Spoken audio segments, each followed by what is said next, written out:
So it turns out Mitt Romney didn't make history after all. The Romney campaign touted that he was the first non-incumbent Republican to win both Iowa and New Hampshire.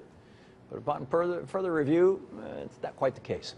After conducting a recount in the state of Iowa, GOP officials found that Rick Santorum actually won the Iowa caucuses by 34 votes. But officials are still calling the contest a tie, Republican officials, and will not certify the winner since voting inaccuracies were found in 131 precincts and 8 precincts are missing their votes altogether. Great election run by the Republican Party. The caucus in Iowa is not run by the state, but instead by the Republican Party itself, that same party that is waging a war against Democratic voters across America, alleging voter fraud, while at the same time being completely unable to run their own transparent, legitimate election in Iowa. Go figure. But back to Romney. Does a recount showing he didn't win Iowa change this campaign at all? Probably not. But what about a report that Romney is dodging taxes? Romney has gone to great lengths to keep secret many important details about his wealth, including, as ABC News discovered, whether he uses tax loopholes available only to the super rich. Tax lawyers and experts tell ABC News that companies like Bain set up their accounts here in the Caymans and in other tax havens, primarily to attract foreign investors who want to invest in U.S. companies without having to pay U.S. taxes. That's great for Bain and for the foreign investors, but not so great for the U.S. Treasury and American taxpayers. American taxpayers who vote. So Romney uses our roads and bridges, he uses our police officers, he uses our education system, he's protected by our military, but he doesn't think he needs to pay for all of that stuff, or at least pay his fair share of it in taxes. Joining me now is Sam Seder, host of the Majority Report, co-host of the Ring of Fire Radio, and Rebecca Wilkins, senior counsel on federal tax policy at the Institute of Taxation and Economic Policy with Citizens for Tax Justice. Rebecca, Sam, glad to have you both with us. Thanks. Let me start out, Rebecca, with you. As the tax expert, can you explain exactly what Romney's doing down in the Caymans? And I understand some of this has to do, from reading the Wall Street Journal piece today, with his IRA, and that there's a secondary tax, I want to call it SOPA, I've got that stuck in my mind. It's a 4-letter acronym that you probably know, that he actually is able to avoid a certain amount of taxes by having it offshore. Well, first I have to say it's kind of hard to know for sure what he's doing because he hasn't released his tax return yet. Right. And he's told us he's going to release his return in April, which presumably means his 2011 return, which makes you wonder what's on the 2010 return that we're never going to see. But we do know that he has a substantial amount of investments in the Cayman Islands, and Bain Capital set up many of its funds in the Cayman Islands. And those are indications that they're trying to do things to avoid or delay paying taxes. Yeah, that's the only reason one would go there. It's not because you don't physically go there for the sun. Right. This is all wire transfers and things. So, Sam, what are the political consequences of this story? You know, I think they're going to be pretty big, not so much in the Republican primary. I think that's, I think, you know, Romney is more or less, I think, going to be the nominee. But I think things like his taxes, I think his time at Bain, I think this is going to play big in the general election. And I think that's also going to be a function of a couple of things. It's going to be a function of just how far President Obama's campaign brings this up and raises it. I think the tax issue obviously is going to be brought up again in April. He's going to release 2011, and everybody's going to say, why not 2010? Why not 2009, like every other presidential candidate? You got Governor Christie today saying he should release his taxes. This is one of his top surrogates. So I think this is going to be a problem for him, and particularly with the backdrop of the Occupy movement, which is, I think, going to gain a lot of steam come spring. I think this is going to be very difficult for him. So this could be sort of like, I mean, it was Bill Clinton who brought up Willie Horton in the primary against Dukakis, and then it kind of went away and nobody really noticed, except for, I forget the guy's name, but the guy who ran the campaign against Dukakis and on behalf of Bush.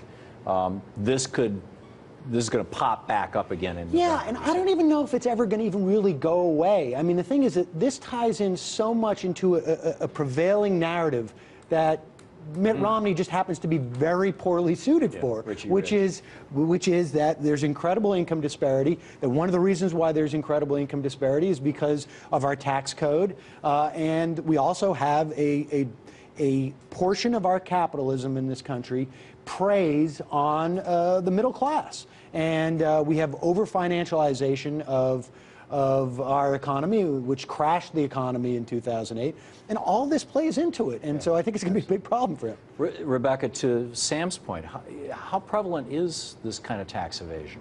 Actually, unfortunately, it's very prevalent. And what's good about this issue coming to light is that now it puts that topic in the American public view. But the estimates are that the U.S. Treasury loses over $100 billion per year due to the use of offshore tax havens. Wow, that's substantial. Gingrich's wife versus Romney's tax dodging, Sam, which is going to be more damaging to these candidates? You know, I think in the long run, the thing that's going to be really damaging to Gingrich is that he has no real operation in terms of a campaign. Yeah, I mean, he really just had a book. It was a book tour. It was a book tour, and accidentally that sort of blew up into something. But the fact is that you need to sort of plan ahead for these things. Yeah. He's not on the ballot in Virginia. He's not going to be on the ballot in a number of states. I don't think he's going to. He can really do anything other than damage Romney, which seems to be fairly high on his agenda. So, you know, I think Gingrich is got a little bit of a ceiling because of the problems with his ex-wife, but you know, redemption is a big part of the Republican base's worldview, and I think he's going to play that card. I'm now a grandpa. Yeah, well, he already has played that card. He's going to revisit it. And I think that's going to work. So, Rebecca, Romney said he might release his tax returns in April. You mentioned that, which raises the question about previous tax returns. But does that also give him the time between now and April to refile, to rejigger things, to change things around to make them look better, or maybe even pay some more taxes real quick? Well, he certainly could. I mean, it's not necessarily that there's anything improper in his prior returns, but there's probably some things in there that might cause him political trouble. There might be a form in there, for example, that discloses transfers to a foreign trust. And there's nothing illegal about that, but of course people aren't going to like it. There might be information in there about a huge capital gain. Maybe his 2010 income was $40 million, and people will just be appalled by that, and appalled by the fact that he paid a 15% rate on that money. Which raises another question. Why is it that in this country, when you work with your hands or your brain, you pay a maximum 35% income tax rate, but if you're a capitalist, you have a special tax category, the capitalist gains tax. I realize it's called capital gains, but I call it capitalist gains tax, and you pay a maximum 15%, and even that's graduated. Why is that? Actually, at Citizens for Tax Justice, that's been one of our hot issues for a long time. The way the tax code favors income from wealth over income from work. We think they should be taxed at the same rate, and that two people that may have the same amount of income should pay the same amount of tax. It shouldn't matter whether you're working for a living or whether you're living off your investments. And you know, the real problem that is going to be presented for Romney here is that the standard line we hear as to why capital gains is so important is because people are investing money, which is creating jobs. But here you have a situation where the reason why they're in the Cayman Islands is to get foreign money.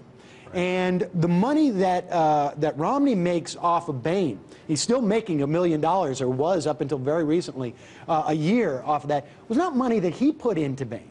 It was other people's money. He's getting he's paying that tax on carried interest. It's skim. It's a VIG. It's a VIG for basically being a broker. Yeah. And that, I think, is going to be very damaging to him politically. One of his advisors today said there's no benefit for him putting that money in the Cayman Islands. Well, then you ask the question, why do it? Why do it? Exactly. Sam Cedar, Rebecca Wilkins, thanks so much for being with us tonight. Thanks. My pleasure. I do appreciate it.